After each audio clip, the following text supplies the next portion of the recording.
Welcome to Her and Boss, the podcast designed to help you find your inner entrepreneur. Her and Boss is brought to you by recent graduates, Anissa, Lucy, Megan, Ben, Sarah, and me, Nikki, as we enter our careers and speak to the inspiring women who can help us along the way.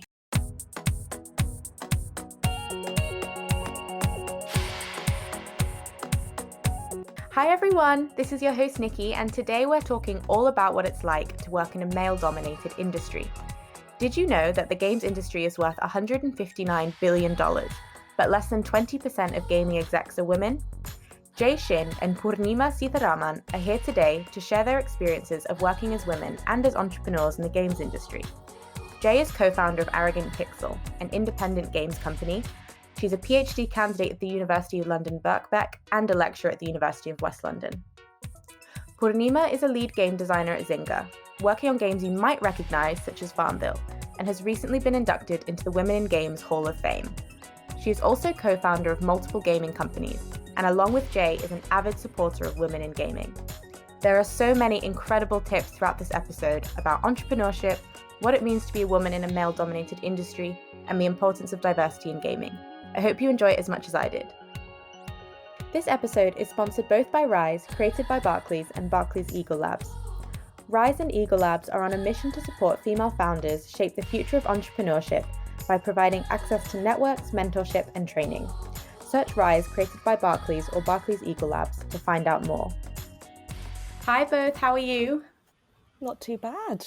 Hello. Going good. How are you? Yeah, very well, thank you. Are you ready for your icebreaker quickfire questions? Go for it. Jay, we'll start with you. What's the last hot drink you had? Well, got a coffee right here. Life's too short for bad coffee, eh? Freshly ground, freshly brewed. So, yeah, can't complain. Interestingly, I'm neither a coffee drinker or a tea drinker, so I don't recall what I had as my last hot drink. Maybe it was tea, some masala chai. That was probably a couple of weeks ago. Delicious, right. Jay, what's your most used emoji? Probably I use purple hearts quite a lot for some reason. I don't know. Aww. I've got a lot of love to give, I guess. So, but purple because probably it's my favourite colour. Yay, Jay. Nice. Same here. Really? Purple hearts? Okay, purple heart crew. That's great. Aw, very Great nice. minds think alike. Yes, I love purple. I think emoji I might end up using more of the laughing out loud emoji. I keep going to it and then just spamming it. Very nice. And my last one is, if you could hang out with any cartoon character, who would you choose and why? BoJack Horseman. Oh God, that's a good one. That's a good one. Probably Lara Croft. I think she'd be cool to sit down, have a little tea with. But I don't know if she counts as a cartoon character. We'll say she counts as a cartoon character. Yeah. We'll say she counts. We'll say she counts. I think it would be great to meet her as well. A good one to have on the podcast if that were possible. Definitely. Awesome. So I just want to start this episode, I guess, first by breaking down this myth or stereotype that games or gaming is just for boys or men, because this is definitely a kind of preconception I had when myself and the rest of the production team started planning this episode. I was like, oh my goodness, this is going to be really foreign to me. I'm not a gamer. I'm going to have to do so much research. And then I took a step back and I was like, no, actually, I am. Like, when I was younger, I used to play Sims for hours and hours and hours on end. I remember for Christmas when I was 12, we got a Wii and again played that for hours and hours and hours on end. And since being in lockdown, we've bought a Nintendo Switch. And I've gotten this really bad habit of playing games on my phone while I'm sat listening to calls. So not proud to admit that one. I guess I just wanted to kind of set that out at the beginning because I don't know how many other women maybe have this kind of misconception that gaming is not for them. And obviously you both work in the games industry, but I'd love to start out by asking if you yourselves are gamers and if you are, how you actually got into it in the first place. Well, I'm Korean, so I was simultaneously surrounded by video games while being actively discouraged, to actually play, if that makes sense. So I grew up with a lot of the boys around me playing StarCraft and, Age of Empires and things like that. And I always felt like there was a little bit of a barrier and that it was quite intimidating because I went to an all-girls school and no one talked about it. really. But I was always very curious because I'm always hanging out with the boys and always like, I want to get involved. It wasn't seen as very ladylike for me anyway when I was a child. What about for you, Poornima? I'm curious as to how you got into this because you started quite early in the video games industry. Yeah, I did. So I didn't know you were a Korean. So firstly, annyeonghaseyo. 안녕하세요.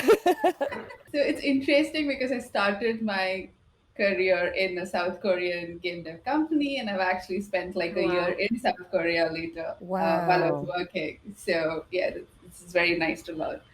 And yeah, I know to adding to what Nikki said, I think the general notion of gamers essentially is like that we have to play AAA games, right? Otherwise, we are not treated as gamers, and Mm, that's the barrier we are trying to break. Especially like I'm working for companies like Zynga where our audience is the casual audience, and there's like more female, especially 50 to 65-year-old women, and that's the target we are looking at. So technically they are gamers, they are our players, mm, it's just that they fall into the casual spectrum.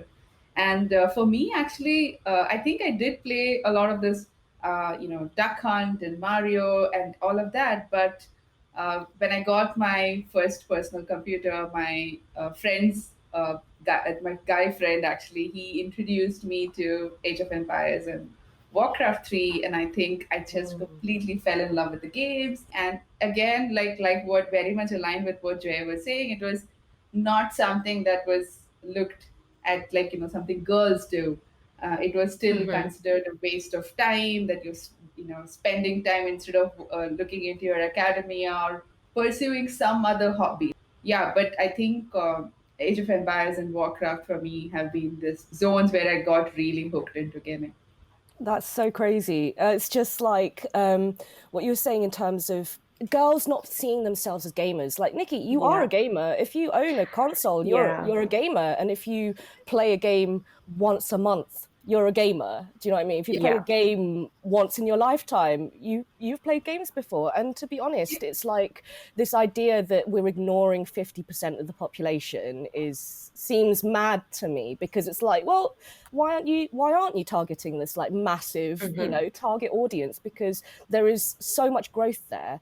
And in terms of like women that have talked to me about this, is just everyone's journey has been different because there's not that culture around it in female friend groups, for example, to be talking about, the latest thing. But that's becoming a lot more common these days, to be honest, which is great. Yeah, no, I completely agree. And I think one thing that really, I guess, surprised me and made me think when I was doing research for this episode is the fact that nearly 50% of gamers are women. And of course, it makes sense because if you own a console, you own a mobile phone that has like Candy Crush on it, then you are a gamer and you play a game. What is also interesting is how big the games industry is. I think another thing is that I never really saw it as an entertainment industry. So it's the same as, sitting down and watching Netflix or reading a book. You pull up a game and you play it for that entertainment value. And given how big the games industry is, it feels like it can't grow as quickly if you don't start to also take into account that 50% of gamers who are women.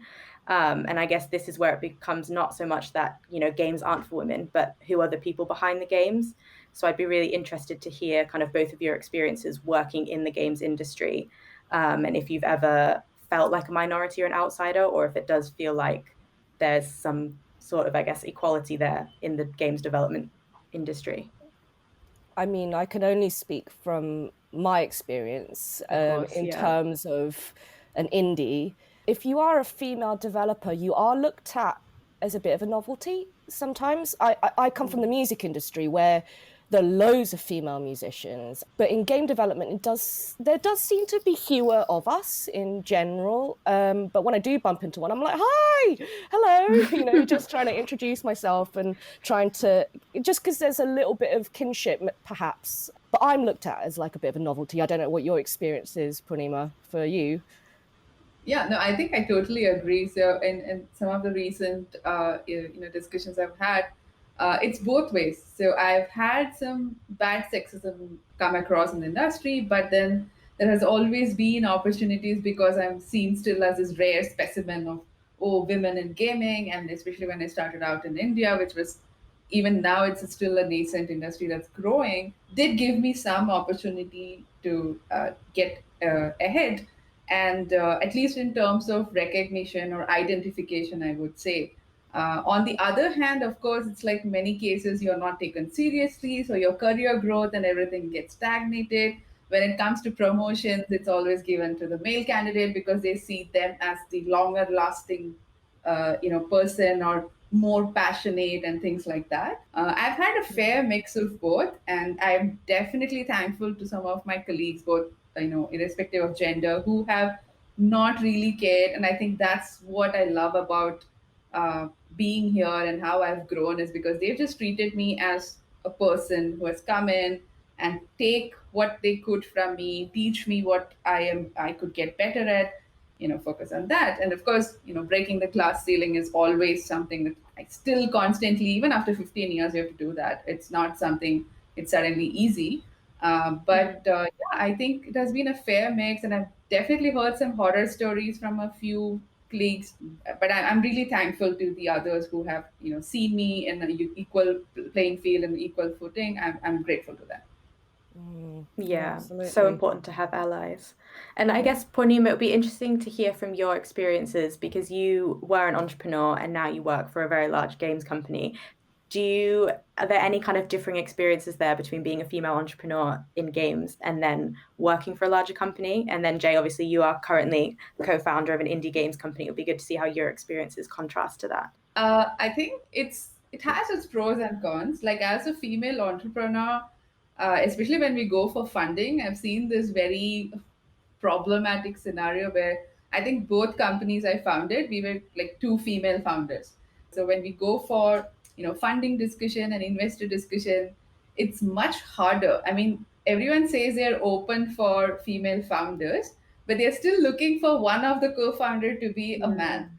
When it comes to just both women, it's like a lot more harder to get across that spectrum. So those hardships, yes, but like I said, it does give you some edge and some coverage, because you're suddenly that novel specimen of, hey, this is two female founded company that's running a game development company. So then that does spark some attention. So gives us basic edge in terms of conversation, but honestly, when it comes to materializing anything, not so much. But with working with a larger org, the advantages you get is, like, the kind of exposure you have, the things, the backup, the support system you get. Especially if I want to try something new, I talk to certain people. We can have like a fund set up for it. We can start pushing in. And we have these people who are experts at those fields who can give you feedback. So that kind of help comes through way faster. And together as a larger unit, I think, pushing for diversity, which is something Zynga really works for. These kind of measures happen at a much larger scale. As an indie, I'm still trying to do that, but I am also limited in terms of my resources and how much I can pull without funding. But it is a more, the more people you have, the harder it gets to manage. And yeah.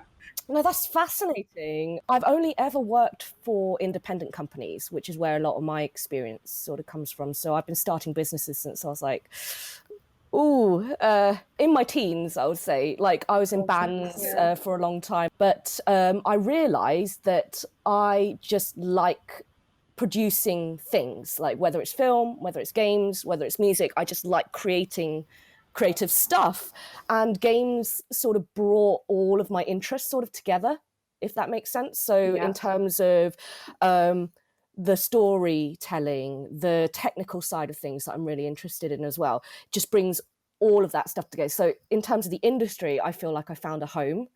But in terms of my experiences, like as an entrepreneur, I love it. I couldn't think of anything else I'd rather be doing, because I actually make probably quite a bad employee. To be honest, I do work. I teach basically at a university and at colleges, but again, I'm given a lot of freedom to sort of build my courses, and I need to have that kind of ownership over my work, and I need to be interested and I need to be invested to do anything. But then when I am invested and when I am interested, I don't eat or sleep and I will just work. That's just kind of my style. And then I'll collapse like 2 weeks later and hibernate for a couple of days. But it's not healthy, but it's what works for me, really. So I don't know, in terms of becoming an entrepreneur, I think you need to really, really want it. That's the thing. And if you're young, then yeah, go ahead and fail as many times as you can, because you don't want to be making those mistakes with a £500,000 budget. You know, that can end your career. So that's just a little bit of advice, is just like, kind of know what you're doing. Even 50% would probably be good when you start, I suppose. I think those are some really valid points. I think a lot of people just assume that entrepreneurship is just about picking something and doing what you like, but there's so much more to consider. And these are some real life lessons that Jay was mentioning that you should consider before setting out, making sure. I know there are a few who would like completely risk it all, but then, I always am more of the balanced approach.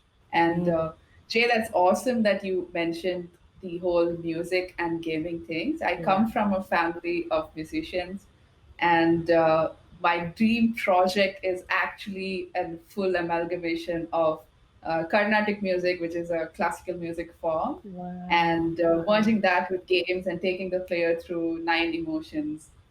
So that's my dream project. So it's Give really me a call amazing. when you're working on that. Good. No, that's amazing. Have we just started a business on the podcast right there?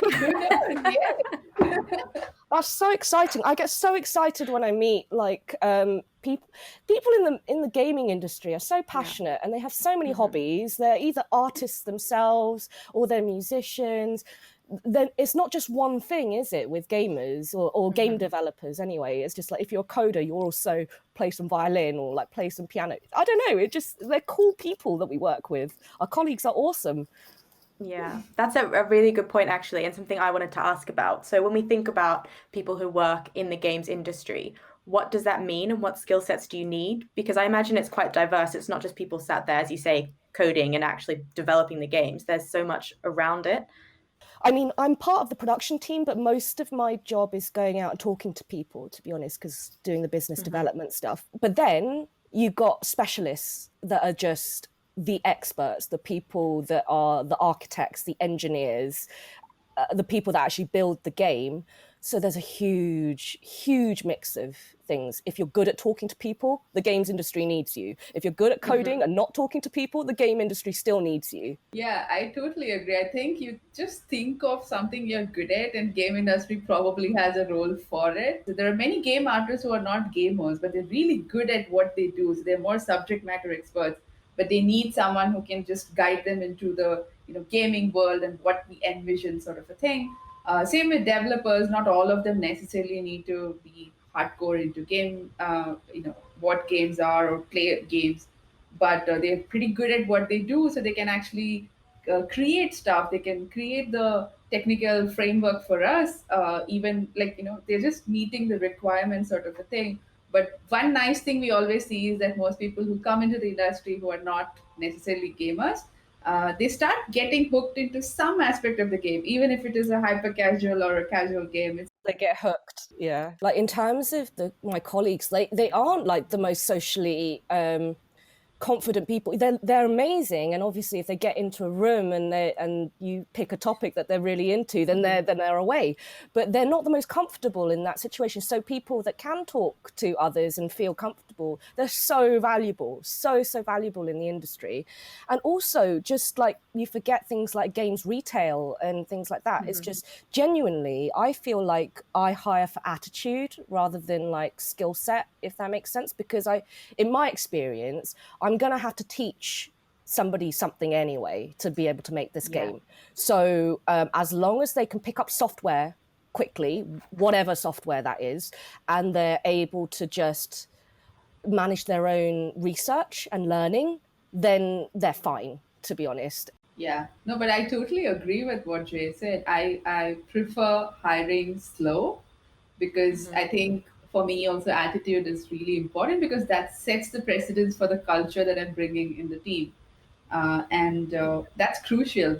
Yeah, I mean, I had a mentor. Well, I still have the same mentor from when I was a really, really young child. About 14, I met this person that was helping with my music career. But he gave me some really good advice, is that it's about surviving, right? It's about longevity. It's not about overnight success. It's about surviving to fight another day, kind of thing. So the people that you bring on board, if you bring in such a small setup, if you bring on one bad apple, it can poison like absolutely everything that you're doing. So you need to be so careful. No, I think that's really interesting. I love the idea of hiring for attitude rather than a kind of a complete or a perfect skill set. I think so. A lot of the people who listen to this podcast are at the start of their careers, and it's something that I think we need to realize and have more confidence in ourselves that you'll get hired if you're kind of the right fit for a company, and you'll want to work there if it's the right fit for you as well. And seeing some of those soft skills about being able to present or socialize or speak to people as a skill, rather than, I think it's something you can kind of overlook quite easily in yourself. But I guess on that kind of culture point, what is also interesting is crunch, which, correct me if I'm wrong, but is that where you're basically a kind of working overtime for a release date for a game? And it's that, yeah, okay. So it's that kind of hard working culture. And then Jay brought it up in the context of being an entrepreneur and working really hard and, not eating and sleeping properly because of your kind of dedication to what you're working to.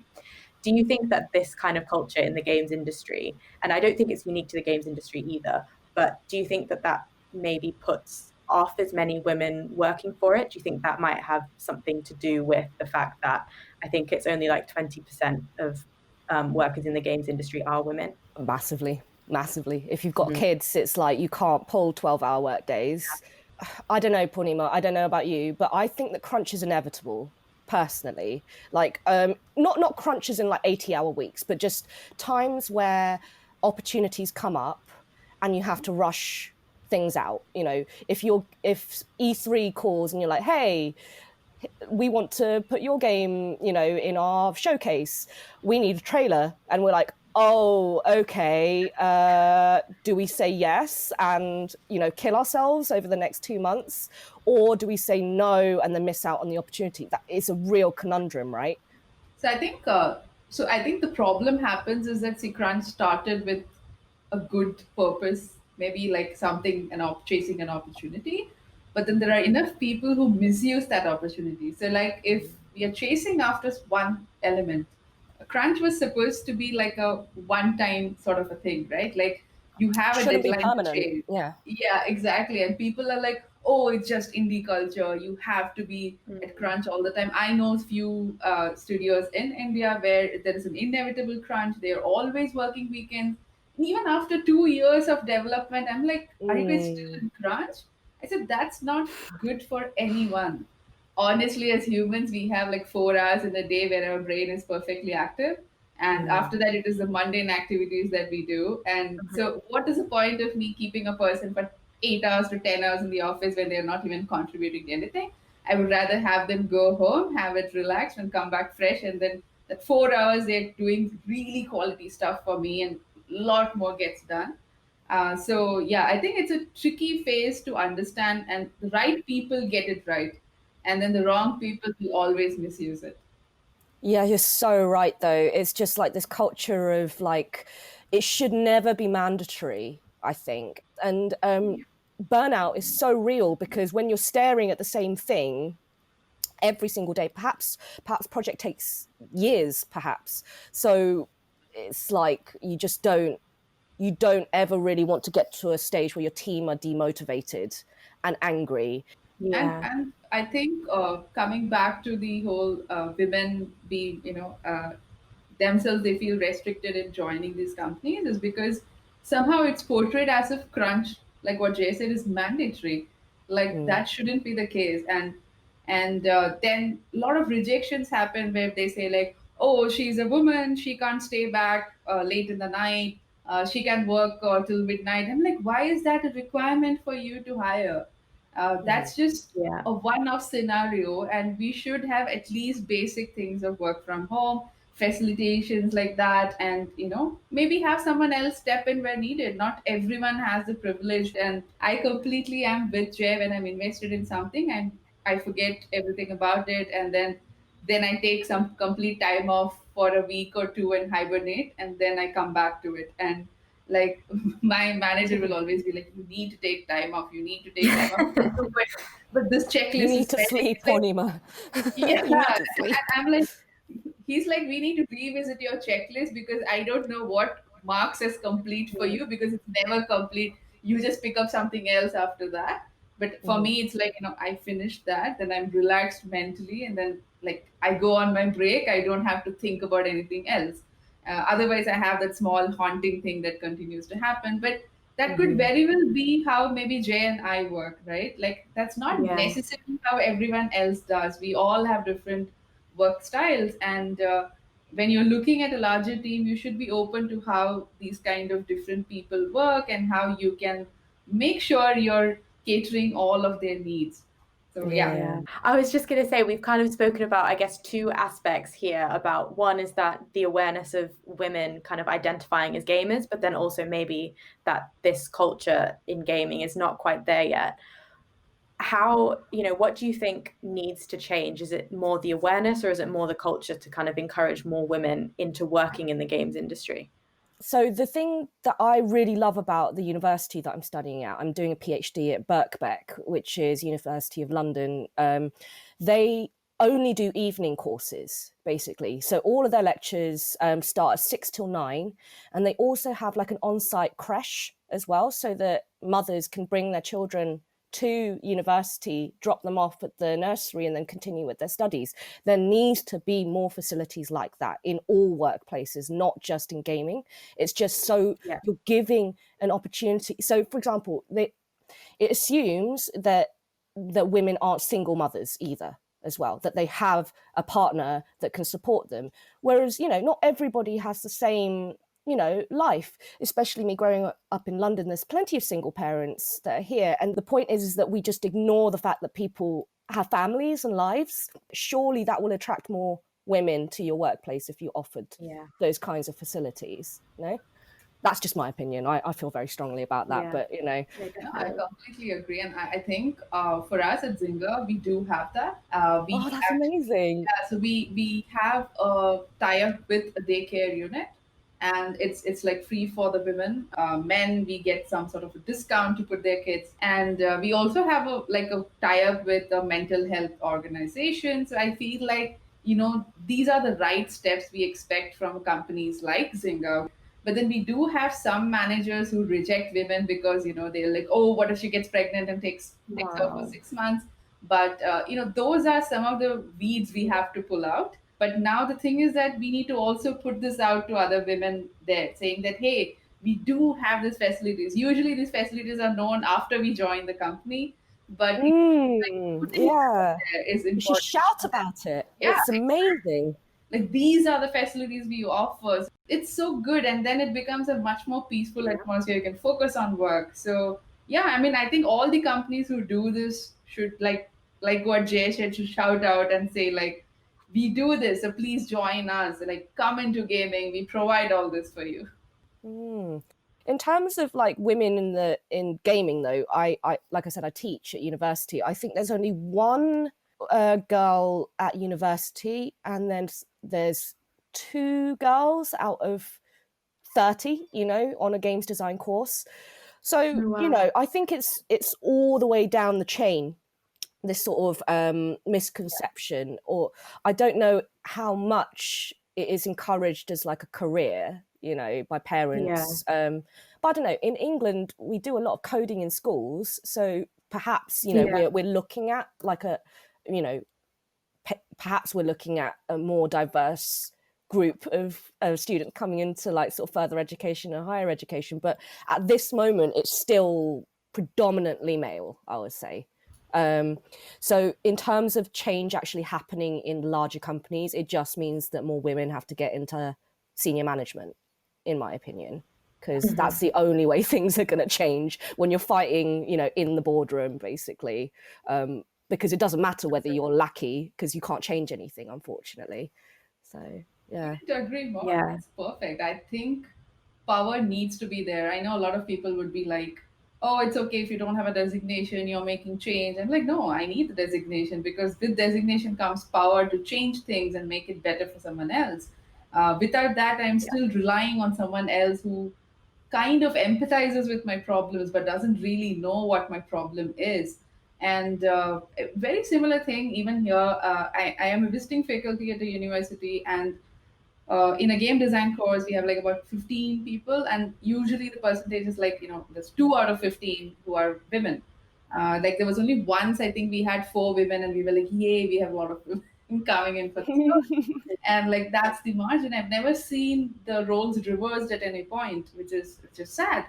Like what Jay said is two crucial points, right? So you said it's all the way down, like it's at the root, like root levels of things, and then to change things, we also need a lot more women at senior management. I think these are the two things we definitely need to fix. Yeah, so the engagement at the education level, like when they're a child, Yeah. also in the home, but also in the bigger companies as well. We need more women in general because they're going to know what's up, and they're going to know what they need to change, because it's so. Yes, you get a lot of very sympathetic men in the games industry, but are they truly invested? Not really. They can't be. They can never be, as much as they want to say that they are. And that's the trouble, is just that they can't empathize because they're not women. I think that's the issue. Yeah. Yeah, I think that's so interesting. I definitely agree with everything that you've just said there. And I guess, yeah, circling back and realizing that, it's a whole kind of chain and pipeline of women who have just not even thought about the games industry or gaming. What do you think the impact will be if we can get more women working in the games industry? I think we're going to get better games, in my opinion. Yeah. Because last year, all of the AAA companies released mature games, and my company is all about like the wholesome games. We don't really like games with violence and stuff like that. And we're like, why is it that all of these AAA games think that like exploding guts and stuff is like appealing to everyone? Because I personally don't. I like it, but it's just not something I'd like to make. And women know what other women want to play, what kind of games that they want to play. But also, if women enjoy it, then men are going to enjoy it too.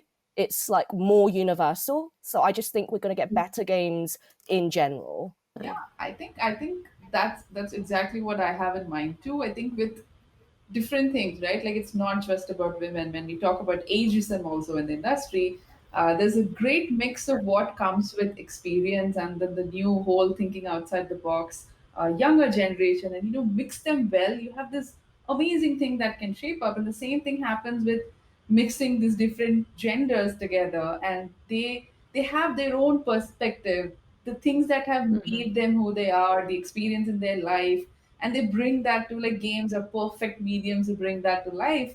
And why not, right? Like they have the skill set for it, Yeah. they have the stories to say. And why are we limiting it to one gender, saying that, oh, they are better at it? In what way? Just because they had a head start? There's nothing else, that there's no other data point that measures that saying that men are better at it than women, except for the fact that they got access into the industry before us. But otherwise, nothing else. And today, with mobile and Switch and things, we are moving into a much more casual setup, and we still have the AAA market, but people also want to play games to just have fun, and it's not necessarily always wanting to be invested. And we want to hear stories, we want to like get connected. I think Florence is like a lovely example of a beautiful story said. It's a great interactive experience, and I feel like these things come when women are involved, and or rather, it's like when a group of good people come together, it happens.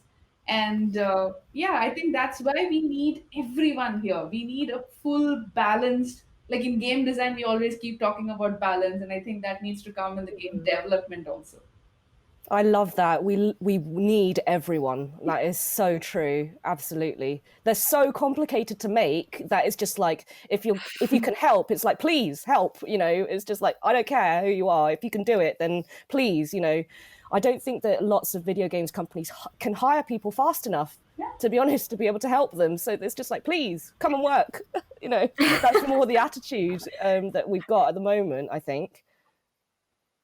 Yeah, definitely. No, I love both of those answers. And I think you're right. And it's the same across kind of all industries, that the more diverse people you can get in a room, the better the outcome's going to be. And obviously, we've only really spoken about it in this context in terms of gender diversity, but you could kind of go down this avenue for kind of every aspect of diversity you can think of. But I'm just going to close off with a question that I ask all of our guests at the end of the episode. And it's kind of around something that a lot of young women struggle with at the start of their career, regardless of what industry they're going into or whether they choose entrepreneurship or to be an employee. But the question is, what gives you confidence? Do you want to go first, Poornima? Yeah, I don't know if I have like a perfect answer for it, but I think a lot of things that I have in my life are driven by intuition. And when I go with intuition, I find myself in this weird zone where I feel like I can conquer anything because I totally believe in that idea myself. And I don't worry about the consequences. I think like I get this newfound courage that I have, and that just brings up my confidence, and that's what I thrive with. And one thing I have always seen is that so I'm an introvert myself, but I do participate in a lot of public speaking because I want to. Initially, I wasn't, but later I started doing that. I fumble. I'm not that great a speaker, but I realized that I needed to normalize this for others also to come up and speak. Because if we have only great speakers out there speaking, then no one else is going to come. So now I am like I own all my problems and fumbling and all that. I remember the very first speaking session I had. By the end of it, I kind of said, "Okay, we are now open to questions and answers." And then I was like, "Oh, okay." Then I kind of owned it. I'm like, "Yeah, sure, everyone has answers, don't they?" So I feel like somehow seeing others get inspired by you also drives that confidence in some way. Like, you're not doing it just for yourself, you're doing it for a lot of others who are like you. So, yeah, for me, that intuition and somehow that bit of helping others drives me a lot. Wow. So if it scares you, do it kind of thing. Yeah. Yeah. Definitely. My answer to that question was just laughter, to be honest. It's just like when I'm just making tea in my kitchen and I can hear the developers in the other room just absolutely cracking up at something, that gives me confidence that I'm doing the right thing, because I couldn't work in an office that didn't have that joy about what you're doing in music and any create. I knew that I had to work in the creative industries for this particular thing. I can't be serious 100% of the time either, and just to have people that you can just laugh with, that gives me confidence. That's like, okay, these are people that are totally on board, that laugh at my jokes, and I laugh at their jokes as well. But just the fact that we're working in the games industry, it's so fun, and so like we're so lucky. And just hearing that, on a day-to-day basis gives me confidence anyway. But until that day when we hit it big, that's the only thing that'll be driving me anyway. I love that. I love both of those answers. Thank you both so much for coming on and chatting with me today. I've loved it. It's been so interesting. Thank you so much for listening. Don't forget to leave us a review and subscribe so you don't miss the latest on finding your inner entrepreneur.